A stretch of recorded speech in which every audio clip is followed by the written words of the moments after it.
तर मित्रांनो, मी योगेश कोठारे. आपण बघणार आहोत जे की आपण नारी शक्ती दूत ॲपवरती ॲप्लिकेशन केलेले आहे ते एडिट कसे करायचे. सर्वप्रथम आपण प्ले स्टोरवरून नवीन नारी शक्ती दूत ॲप इन्स्टॉल करून घ्यावे. त्याच्यानंतर मोबाईल नंबर टाकून लॉग इन करून घेणे. त्याच्यानंतर तुमच्यासमोर असा डॅशबोर्ड दिसेल, तिथे यापूर्वी केलेल्या अर्जावरती क्लिक करणे. कोणत्याही एका ॲप्लिकेशनवरती क्लिक करायचं. हे बघा, भरपूर आता काही जणांचे SMS व्हेरिफिकेशन झालेले नाही, तर ते SMS व्हेरिफिकेशन पेंडिंग असं दाखवतं आहे.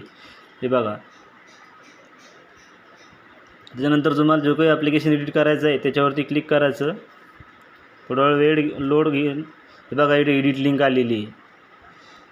ॲप्लिकेशन एडिट कसं करायचं ते बघायचं. इथं त्याच्यावरती क्लिक करायचं. आपल्याला जो काही बदल करायचा आहे तो आपण त्याच्यात बदल करू शकतो.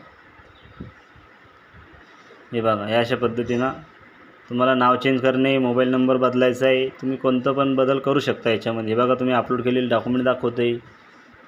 सर्व माहिती ओपन झालेली आहे याच्यामध्ये.